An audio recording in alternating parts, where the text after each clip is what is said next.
It was supposed to be just another uneventful shift. I clocked in a little before midnight, the way I always did. The lobby was silent, the kind of silence that presses it against your ears until you start to hear your own heartbeat. I sat down in front of the monitors, sipping cheap coffee, ready for the long night ahead. That's when I saw it. On camera 4, the screen flickered. A shadow, quick, almost like someone walking past the back entrance. My gut tightened. I leaned closer, rewound the footage, and froze. There was nothing there. An empty frame. I tried to laugh it off, telling myself it was just a glitch, maybe a trick of the light. But something in me knew tonight was going to be different. The building I was guarding that night wasn't anything special, just an old 5-story office complex on the edge of town. During the day, it buzzed with workers, phones ringing, printers running, people coming and going. But once the last person left, the place changed completely. At night, those same halls felt hollow. The fluorescent lights buzzed like angry insects. Every sound carried too far, and the air always seemed a little colder than it should have been. My shift was from midnight until 6. Most of the time, it was uneventful. I checked the entrances, walked the stairwells, glanced at the cameras, and sit at the front desk trying to keep myself awake.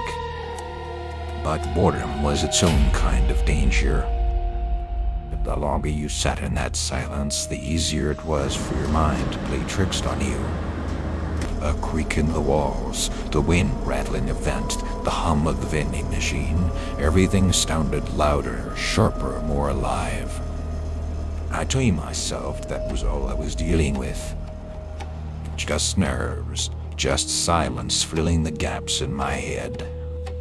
But the truth was, deep down, I already had that feeling you can't quite explain, the one that tells you you're not really alone. It was just past 1 in the morning when I started my first round. Flashlight in hand, I moved down the main hallway, the beam cutting through the shadows. Everything looked normal.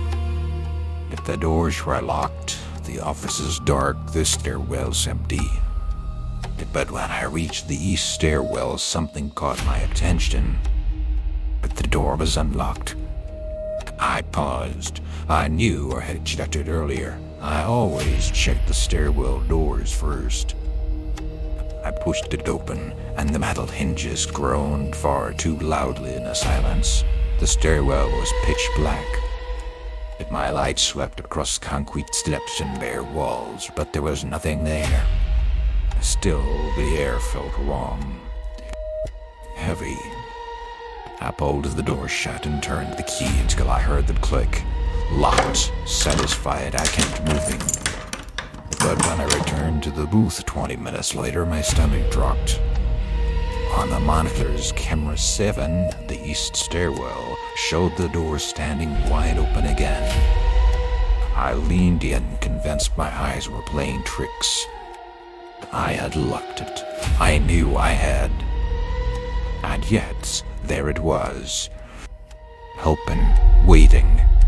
After that stairwell incident, I couldn't shake the feeling that something was off. I kept glancing at the monitors, waiting for the door to move again. Every creak in the building suddenly seemed louder. Every shadow seemed darker. On my second patrol, I noticed the hallway lights flicker once, then steady themselves. Just bad wiring, I told myself, but when I checked the maintenance log later, I remembered those lights had been rewired last month. They weren't supposed to flicker. Then there was the sound. At first, it was faint, like the dragging of a shoe along the floor. Just a slow scrape echoing in the silence. I froze mid-step listening. It came from the west corridor, the one that ended in a locked emergency exit. I moved toward it carefully, flashlight raised. The beam cut across the empty hallway. No movement, no one. I stood there, my own breath fogging the air, but the sound stopped as soon as I shined the light. Back in the booth, I replayed the quarter footage. And that's when my stomach twisted. The monitor showed me walking down the corridor, flashlight sweeping, just like I remembered. But a second figure appeared for half a second at the far end of the hallway, just standing there, no face, no detail, just the outline of someone tall. And then it was gone, vanishing the instant my flashlight beam reached the spot. I rewound. I played it again, paused it. Nothing but static where the figure had been. I leaned back in my chair, rubbing my eyes. Maybe I was imagining it. Maybe I'd stared too long, my brain filling in the blanks. But deep down, I knew what I saw. And for the first time, I didn't want to leave that booth again. I couldn't take it anymore. My legs moved before my mind could stop them. I grabbed the heavy flashlight, the only weapon I had, and marched toward the archive hallway. My hands were trembling so badly, the beam jittered across the walls, bouncing off frames and casting monstrous shadows. Every step echoed like a drumbeat, daring me to go further. The closer I got, the colder the air became, like I was walking into a freezer. My breath fogged in front of me. I called out, "Who's there?" The words came out broken, but I had to say them. Silence answered, then 3 slow knocks on the metal door of the old supply room. 1, 2, 3. I forced the door open and swung the flashlight inside, empty, completely empty. But the knocking hadn't stopped. It was behind me now.